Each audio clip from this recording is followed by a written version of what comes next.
Hello दोस्तों, आज जो है मैं आपके लिए फिर से जो है एनसीईआरटी कक्षा 10वीं का चैप्टर जो है 1.3 का क्वेश्चन नंबर 3 का 6 + √2 एक अपरमेय संख्या जो है आपको प्रूव्ड करना है। तो चलिए हम जो है इसे बनाने से पहले जो आप छोटी सी समस्या को जो है जान लीजिए कि आप पहले जो परमेय संख्या को पहचानिए और अपरमेय संख्या को पहचानिए। यहाँ पे 6 एक परमेय संख्या है और √2 एक अपरमेय संख्या है। ठीक है, 6 जो है रेशनल नंबर है, √2 जो है इरेशनल नंबर है।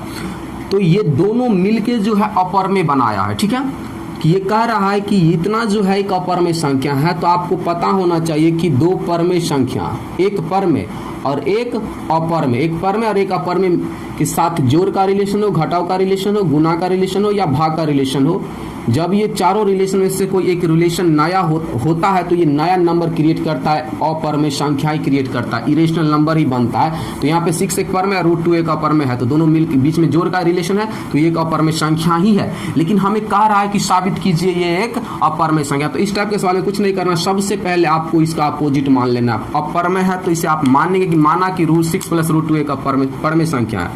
तो सबसे पहले करना क्या है कि आपको मानना है, माना कि 6 + √2 एक परिमेय संख्या है, परिमेय संख्या है। आपको ये स्टेप जो है हर एक प्रूव्ड वाले सवाल में लाना ही, अप्लाई करना ही करना है कि माना कि इतना बराबर अपरमेय संख्या है। ठीक, अब क्या करेंगे, आपको पता है कि जब भी कोई परमेय संख्या होता है तो उसे जो है हम लिख सकते हैं p/q के रूप में। तो 6 + √2 को हम राइट डाउन कर सकते हैं p/q, लिख सकते हैं कि नहीं, p/q के रूप में। जहां आपको याद रखना है, जहां q बराबर कभी भी 0 नहीं होना चाहिए, कि यहाँ पे जो हर में कभी भी 0 नहीं आना चाहिए। क्यों? क्योंकि कोई नंबर में जब हम 0 से डिवाइड करेंगे तो आंसर इसका जो है अपरिभाषित आ जाता है। ठीक, आंसर का पता नहीं चलता, इसीलिए हम कहें कि हर में कभी भी 0 नहीं होना चाहिए। और इसका जो HCF होगा P और Q का हमेशा 1 आना चाहिए। इससे ये क्लियर होता है कि P और Q दो अभाज्य संख्या होना चाहिए। ठीक, इतना लिख देना है आपको हर एक सवाल में। अब देखिए इसमें एक स्टेप हम आगे बढ़ सकते हैं कि √2 बराबर हम क्या लिखेंगे, p/q। और जब इस 6 को हम राइट साइड शिफ्ट करेंगे तो प्लस में, इसके पीछे में कुछ नहीं तो प्लस, राइट साइड जाएगा तो क्या हो जाएगा, माइनस। आपको ये सब पता है।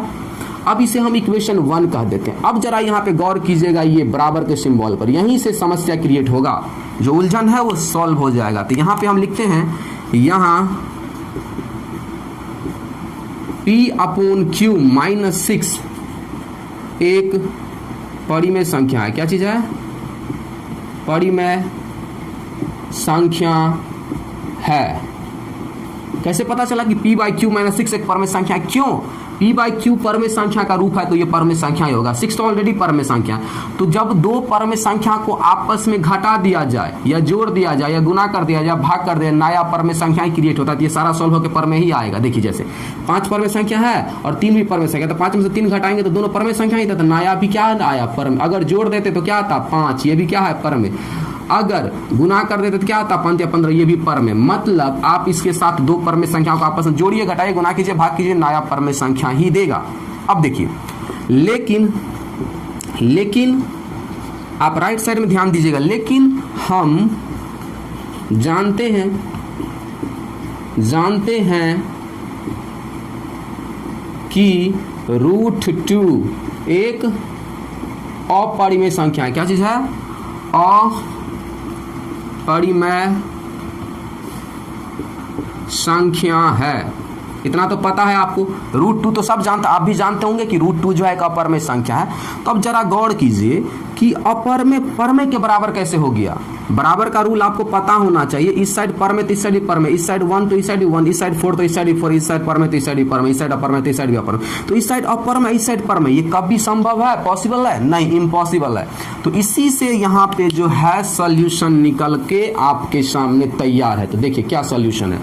सॉल्यूशन ये है कि यहाँ पे लिखेंगे हम समीकरण 1 से कि √2 does not equal to p/q -6। ये जो है कभी भी पॉसिबल नहीं है। ऐसा इसलिए हो गया क्योंकि हमने इसे अपोजिट मान लिए थे, अपर में जानते हैं फिर भी उसे हम पर में माने तो रूल को तो अप्लाई करेगा ही, गलत रूल के गलत डायरेक्शन में जाएगा ही, तो अपर में पर में के बराबर हो रहा है, तो यहाँ पे होना नहीं चाहिए। तो लिखेंगे जो कि हमारे